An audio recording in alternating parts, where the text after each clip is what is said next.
Hello, it's Chaplain73 here. I'm here today to do another interview. I'm joined by Tarron Spencer. Hello, Tarron. Hello there, you all right? Yeah, I'm good, thanks. And we'll just crack on with the questions if you like. So tell us a bit about who you are, what you do, and where you're based. My name's Tarron. I am a well-known artist. I would just like to start off as that I came to Weston-super-Mare 10 years ago when I went into a treatment centre. I am now 10 years clean and sober from alcohol. Congratulations.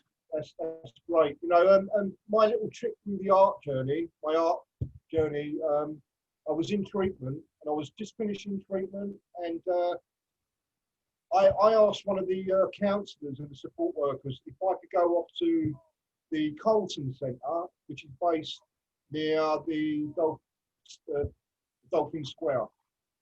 And it's a place, an organisation where they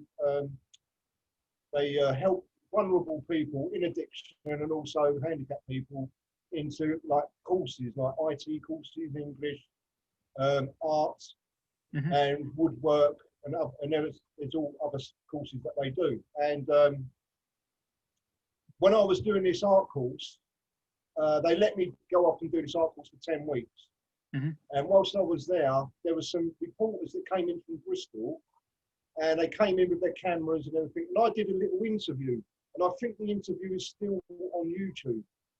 I look back at this interview, and I was a little bit, I was still unwell, you know, due to the effect of alcohol. I was in, I was in treatment, and I did this interview, and I keep looking at this interview, and it reminds me of the treatment when I was in treatment centre. But it's really good to see that, and it's given me more strength and courage and wisdom into the things that I'm doing today, and I keep moving forward away from my past. Keep moving forward in my art journey. So and I keep doing, and I'm still doing the AA meetings and stuff like that, which is very important. But at the moment, because of lockdown, I'm having to do it on the Zoom or the Blue Jeans app. So, and I also do a Saturday night meeting on Zoom, and I also do the I hope they don't mind me mentioning this, the Westcliff House Treatment Centre is one of my service groups that I do every 2 weeks. So it's very important for me to keep doing meetings and keep talking to people, especially in this pandemic situation. You know, we're all on lockdown, and it's terrible times. It's been tough, hasn't it? It has been tough. It's been very tough. It's had a massive impact on people in recovery. People with a few years have fallen back into, you know, using and addiction, because they can't go and see their families, they can't see their children, they can't see their mum and dads. That impact, you know, and it's had a massive impact on the mindset of people, alcoholics, addicts, and stuff like that. And that's for people with years screen time. And I saw this, and I was quite scared, but I carried on concentrating what I was doing and not go out on the street and start wandering off up there and then wandering about around the streets. And so I decided to keep where I am, keep safe, keep at home, and continue doing my art. And that's what I love doing. And I think our art can give us a focus, can't it? Which is good. It's therapeutic, and it's helped me through my journey through recovery, right up until today, 10 years later, and I'm still doing it. And today I wear art like a badge of honour. So Snoop Doggy Dogg said about Tupac. I wear art like a badge of honour. And you know, I'll tell you something about my art course. When I first started doing the art courses in the Colton Centre, I did 3 art courses.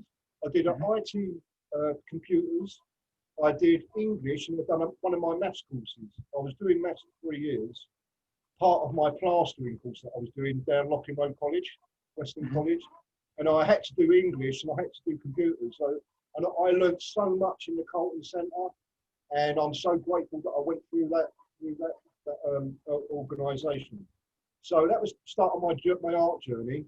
And when I did the 3 art courses, I was becoming very very good at it, you know. But there was something that I didn't have, philosophy. Right. And philosophy is the backbone of art. And for so many years, since I started drawing when I was a child in the 70s, you know, like growing up, and then I just had this art gift, but I didn't have that. Yeah. No, I didn't have the, you know.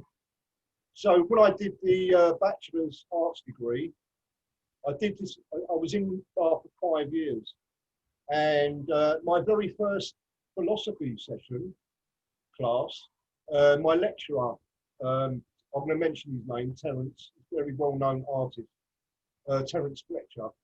He was my philosophy teacher, and he started in our very first session. We started talking about Martin Heidegger's theory about that we live on multiple worlds in a one world, and he started talking about we live in a biblical world, a biological world, mathematical, sports, fashion, sports cars, you know, stuff like that, and all these multiple worlds. But in my mind, I started, a doorway opened up in my mind, and I started wandering off and thinking about science and thinking about Leonardo da Vinci's inventions and stuff like that.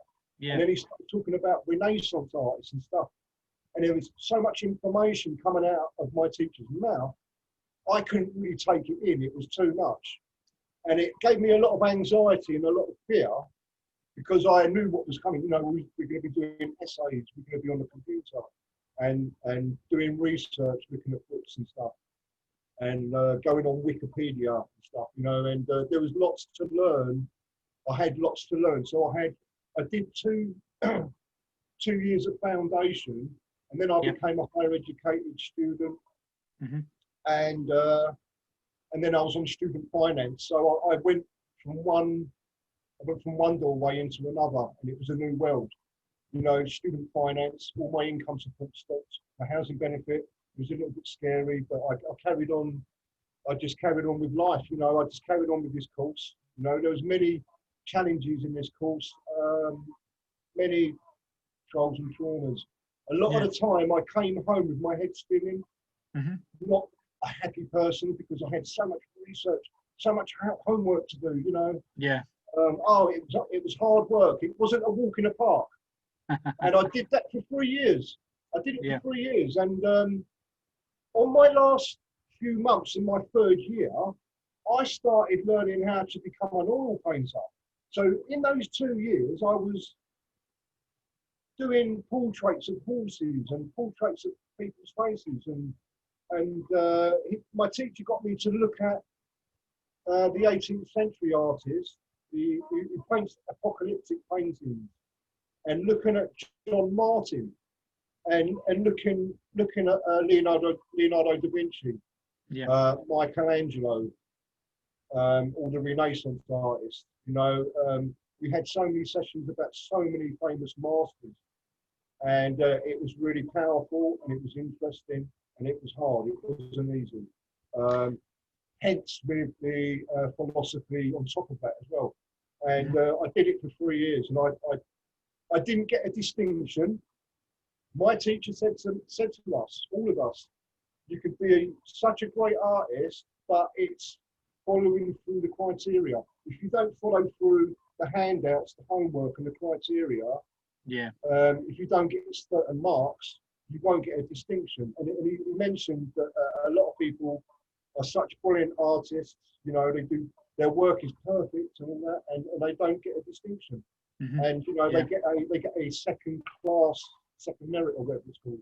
You know, I got a mark in the middle. It was a second class something.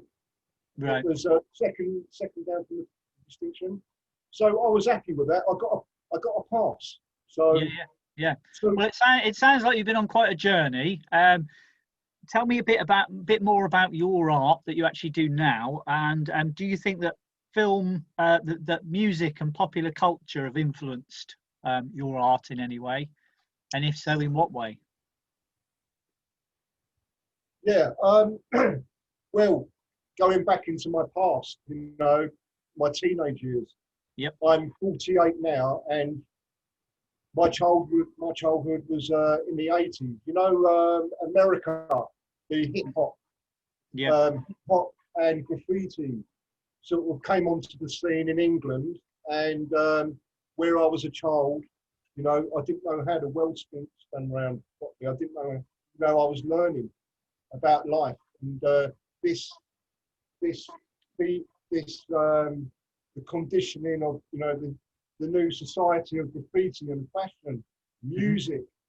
It was all on TV, and I remember seeing this graffiti artist. He came onto the breakfast in the early 80s. He came onto the breakfast news, and he was very famous because he was a graffiti writer, and he bombed all the trains in American train yards. And a book came out, Subway Art. Yeah. And then a couple of years later, there was another book that came out, Spray Can Art, and something else. And there was a couple of videos made about American graffiti. It was called Star Wars. Yeah. Star Wars. And Star Wars, yeah. I had that when I was about 13. And I used to sit in my mum's kitchen. You know, my mum would be cooking, boiled potatoes and all that, and doing that housework. And I'll be at the table with all my pens, my little cans of car plan spray paint. And I used to practice on the wall in the garden. And obviously I wasn't very good. I was very young. I was just learning. And I used to look at all the letters and stuff that they did in the Subway Art. And I was looking at all these artists, Scene, Scheme, PJ, Cat was one of the guys that used to bomb over people's pieces. Yeah. And I started looking at the Europe's best graffiti gang at the time was the Chrome Angels, and they did pieces around Covent Garden, and that was in 1984. And I used to be in a little gang, and there was about 30, 40 of us, all coming from different areas, like schools.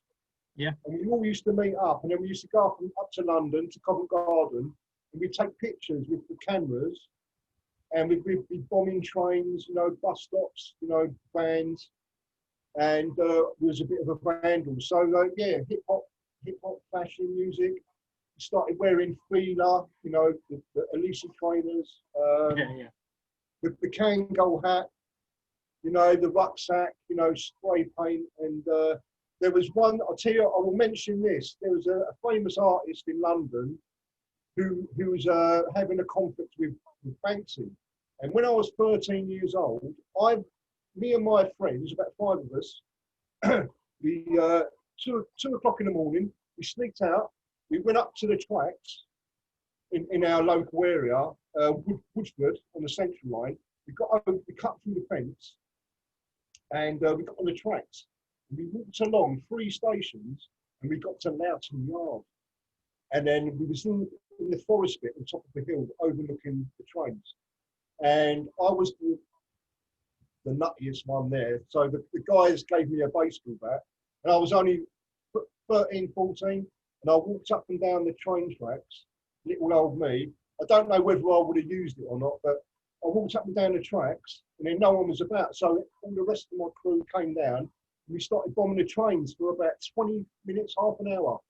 All of a sudden, this big bloke came out of the forest with these bags of paint, and he started bombing a piece, rocking the city, and that was Robbo.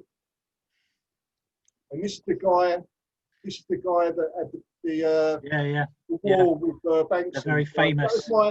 That was my first little, you know, with the hip hop graffiti. So, and we all looked up to Robbo because he had all his stuff all over. He had it all over the line, Metropolitan, Central Line, Jubilee Line.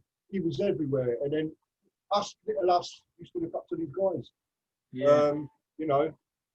And then in the 90s came along.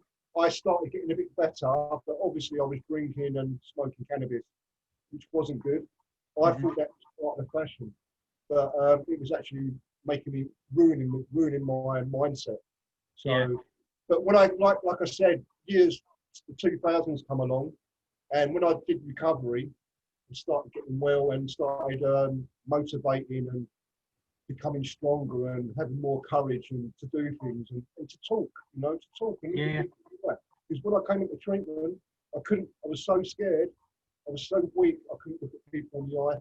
I couldn't even sit here and do this to you now. That's how Yeah. bad I was, you know. Yeah. And it was the Carlton Centre and the teachers there that helped me doing those courses. And like I said, doing art, it's therapeutic. And now I'm an oil paint because of my little trip through the Bath Spa Uni. I've become an oil painter, and I'm very good at it. Very good at it. I've mastered oil painting. All my books up there now on my shelf is all philosophy. Yeah. I've walked, like I said, when I had this my first philosophy session, a doorway opened up in my mind, and I walked through it, the world of philosophy, and here I am, you know. So yeah, the fashion, music, it's had a massive impact on my art. I still do graffiti. I've done a bit last night. Here's something. Right. Yeah. Nice. I've looked. This is the new style of graffiti. This is the style that you can't read it. It's all wild style. Years ago in the 80s, it was like block lettering, bubbles, and you could read it. You know, like arrows coming off. But there's that kind of style of graffiti now, and I've looked at many people, graffiti artists in Germany, Luxembourg, Spain, European countries, and they do this different style of graffiti, and now it's all 3D. They do letters like it's coming out of the wall and stuff like that, and it's mind blowing. You know, graffiti, it has linked with my lifestyle. I've become advanced in life, and so has graffiti. It's become advanced. Yeah. You know, it's got so good and so unique. You know. I think the materials have come a long way since the car spray paints of yesterday. Yeah. They use because well, they still make hammerite and Krylon, and that's the stuff that we use. You know, stainless, stain the trains and stuff. But now they've got cans like this. You know. Yeah, low pressure. It's brilliant, completely different. Isn't it? This is amazing. So I remember first trying to use spray paints using car paints and just thinking, how on earth am I going to control this? Because the paint just went, psh, you know, it's just like. Yeah. and also, you know, like what has become advanced as well is like the hip hop music. Yeah. You know how it's evolved from the 70s and 80s.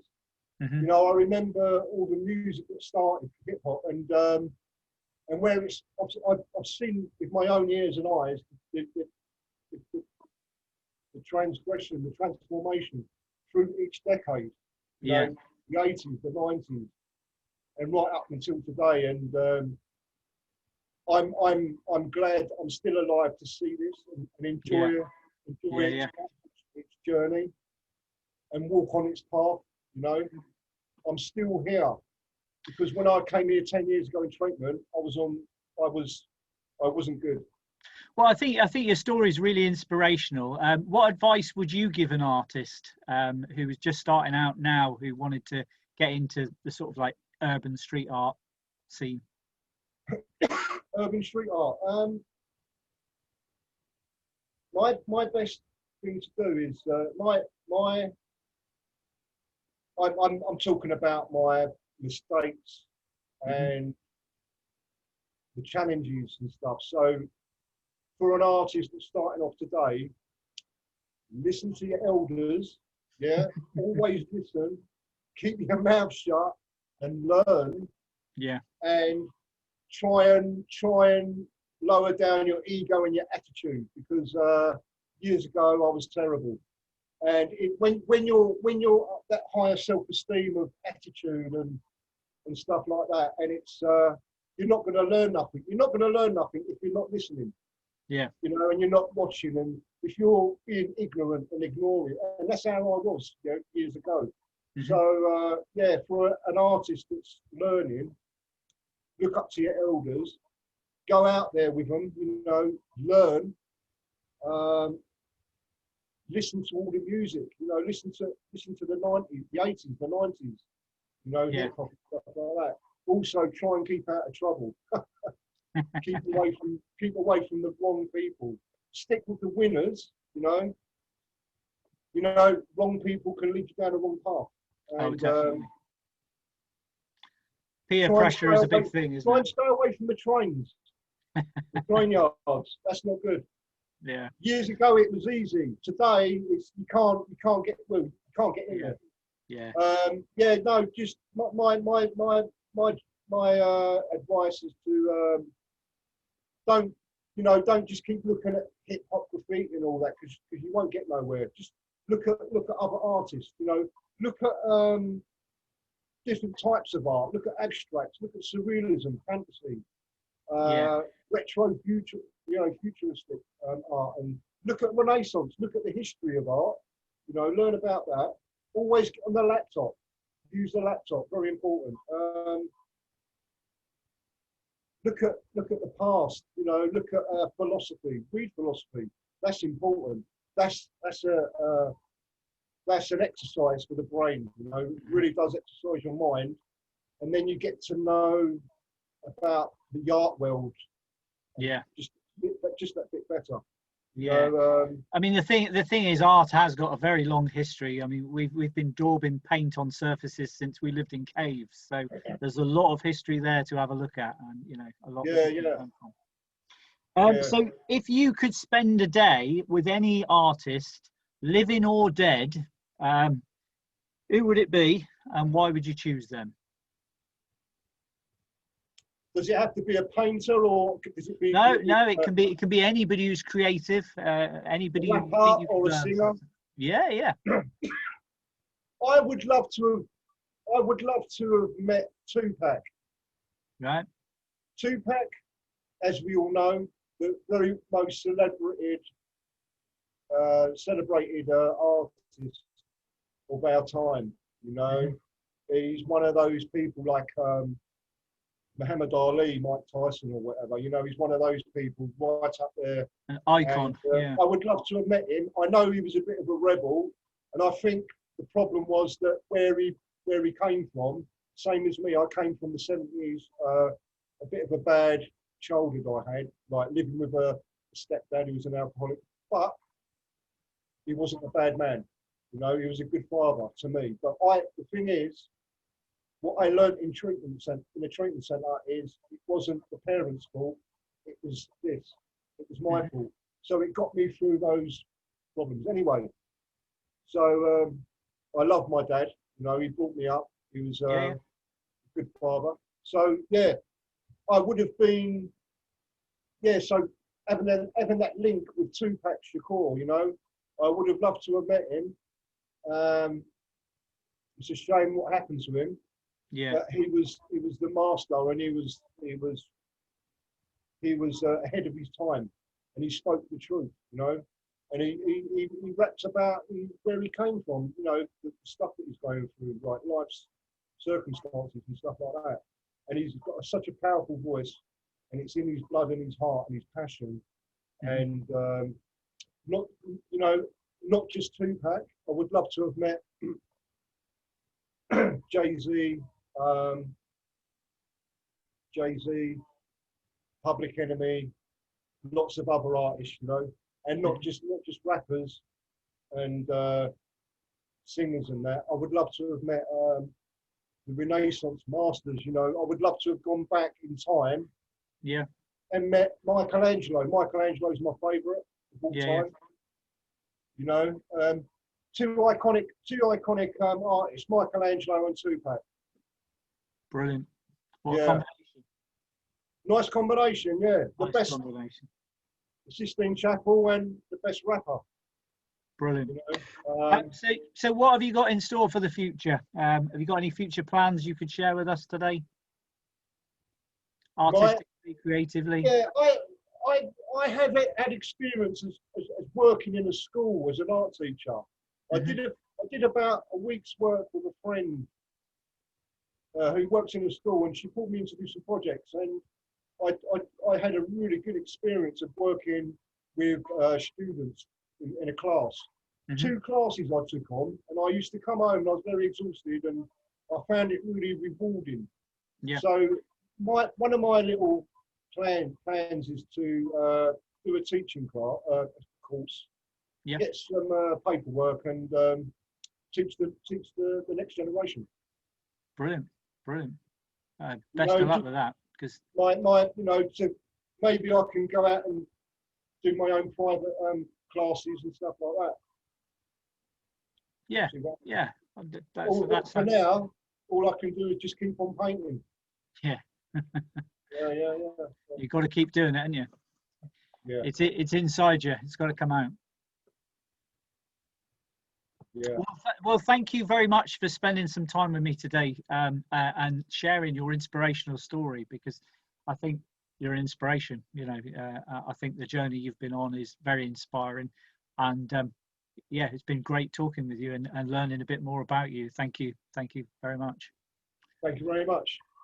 And if you like what you've heard today, then please subscribe to my channel. I will be interviewing more artists over the forthcoming weeks, and hope to carry on doing it for the next few years or whatever.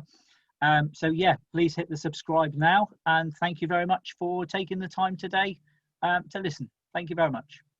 Thank you.